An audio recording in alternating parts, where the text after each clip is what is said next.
So what I'm saying is this: Tesla could buy something using its stock that will dramatically, that could be a transformational deal for its business.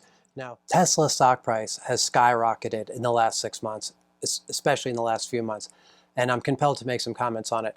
The stock has tripled from about $250 a share to $770 a share. Market cap's gone from 45 billion to about 140 billion. So it's added almost $100 billion in market cap, and it's trading at 5 to 10 times the valuation multiples of other auto companies on almost any metrics you look at, even the ones that are most favorable to Tesla. I thought it was overvalued before this crazy run. I have no position in Tesla, but the reason why I'm compelled to talk about this is because behind the scenes, I'm sure the investment bankers are very focused right now on trying to figure out what Tesla can buy with its newfound riches. The investment markets, capital markets are fickle, and at the moment the markets are being extremely generous at a minimum.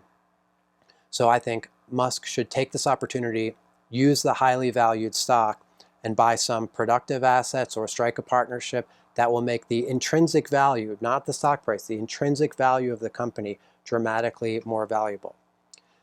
This is commentary and analysis and not investment advice. Speak to a professional like me to determine what's right for you in your own financial situation.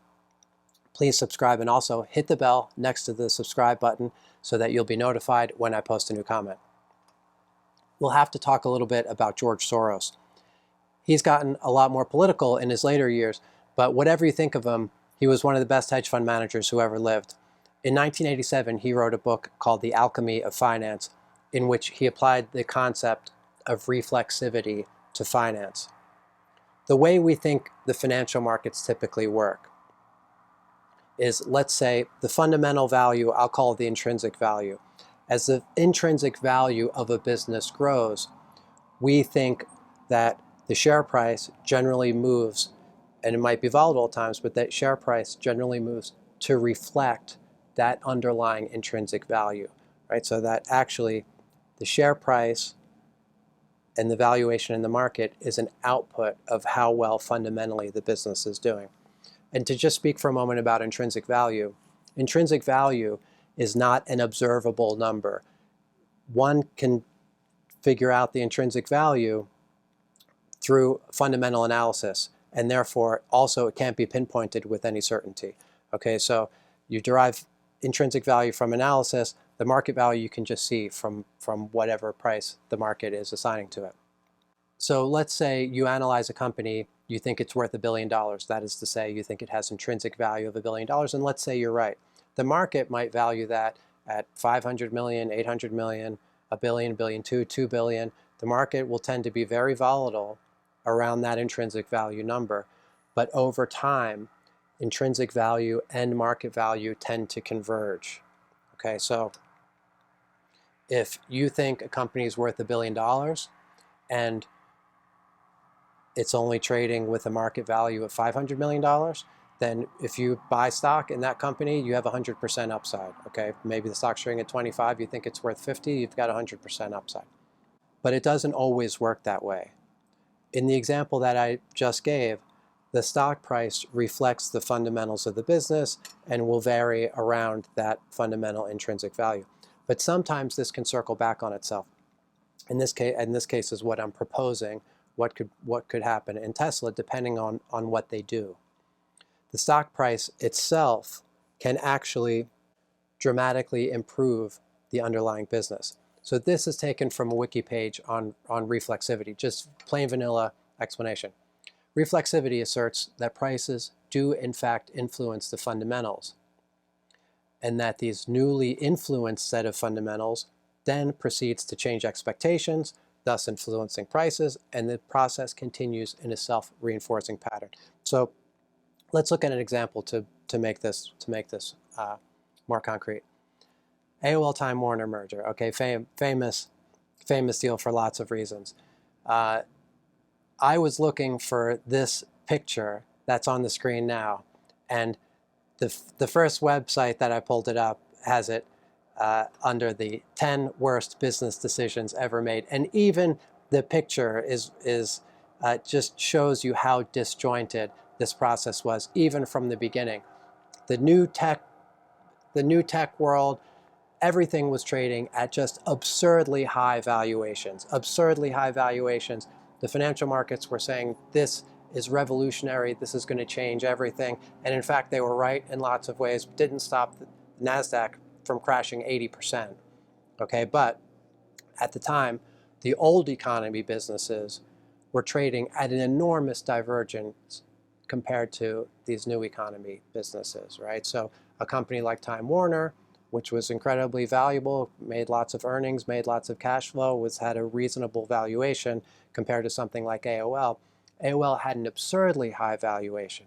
And after the years and years of Time Warner feeling like they needed to get on board with the new economy, finally they struck this deal. And in this deal, Steve Case, who was running AOL, realized that his stock was absurdly overvalued. This is what I infer from this all, right? His stock was absurdly overvalued, so he could use that high-flying currency to buy real assets, real earnings, real cash-producing assets. So 10 worst business decisions ever made. For the seller, for Time Warner, sure, right? They gave up an enormous piece of this very valuable business for this way overvalued paper. For Steve Case, it was one of the best business decisions ever made. This article could just as easily be titled 10 Best Business Decisions Ever Made, depending on which side you're looking at it. Now, I think a good deal is good for both sides. I think that's definitionally what makes a good deal. So from that perspective, this was a bad deal because it was not good for both sides. But anyway, my point about the picture and how disjointed it is that Steve Case, the new economy guy, and they were all famously more informal than the old buttoned up world, he shows up to this press conference in a suit and tie, whereas Jerry Levin, who's now trying to be cool and finally got in with the cool kids, he shows up casual, and the whole thing was just a mess from the very beginning. So what I'm saying is this: Tesla could buy something using its stock that could be a transformational deal for its business. Now, I don't pretend to know where they are most deficient. I could make a guess that maybe it's a dealer network related, or maybe a service network. If they could have strike a partnership, that seems to be an area that certain Tesla customers are frustrated with. But it could be something else also. They could also sell stock in the marketplace and then use the cash to buy something. I think it might be difficult to sell that significant an amount of stock in the marketplace. The Time Warner AOL deal was a $350 billion deal. Right? I don't know how much stock Tesla could sell in the marketplace. It wouldn't create an AOL Time Warner situation for them. It would obviously shore up their balance sheet, and I think if they couldn't buy anything, it would still be worthwhile to do. Occasionally, when Musk has gotten defensive in interviews, he talks about how difficult it is to run a car company. And I agree. Making cars is not a great business. It's not a high margin business.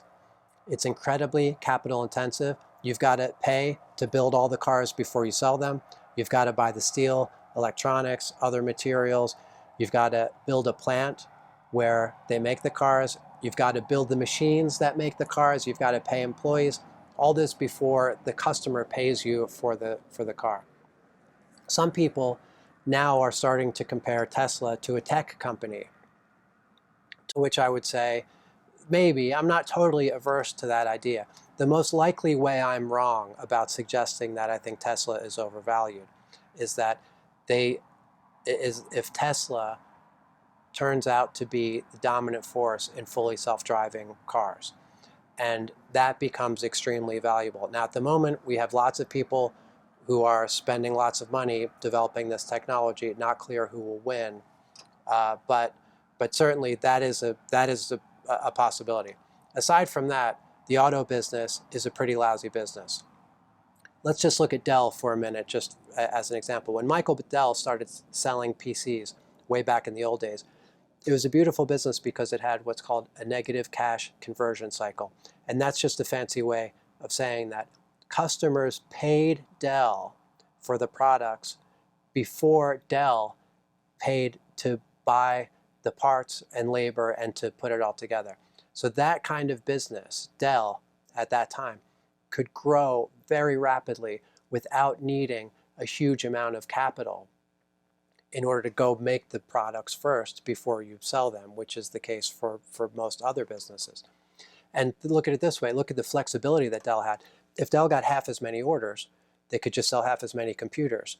If Tesla gets half as many orders, they've still got a big production center, they've spent lots of money on automation, and if they start running dramatically under capacity, it will really hurt their margins. They have very little flexibility. Okay, look at a company like Visa, for example. When you use your Visa card, Visa gets a transaction fee from every transaction that goes over their network. If we have high inflation and prices double tomorrow, then Visa would earn way more money and they wouldn't have to invest any incremental capital to do it. But if prices double tomorrow, Tesla is going to have to spend twice as much on all the raw materials it buys to make the cars before any customers pay for it. So the first thing that's going to happen is Tesla's going to have to come up with billions more dollars just to pay for those raw materials. Also, in general, auto business has huge competitors, access to lots of capital. Most of them have been doing it for many decades. Most of them, in my opinion, have implicit government support.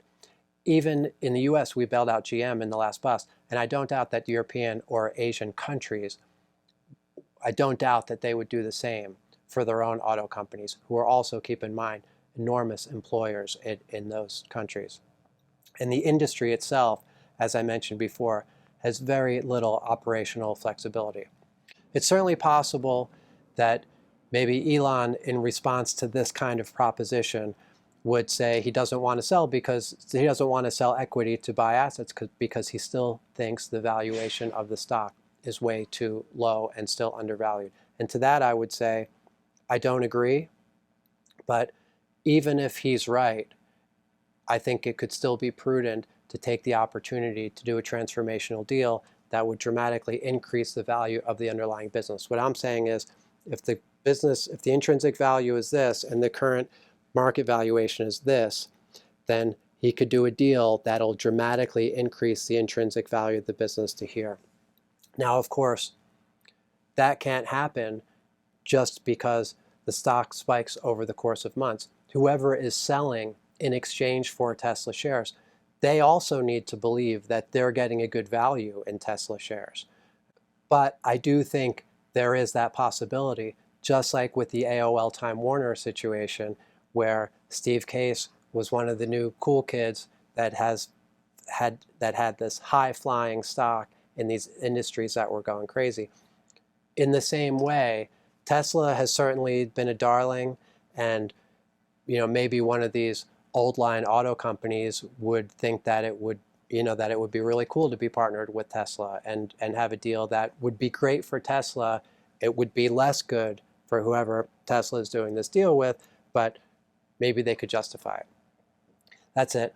Thanks for watching, and don't forget to hit the subscribe button and also hit the bell next to it so you'll be notified when I make a new comment.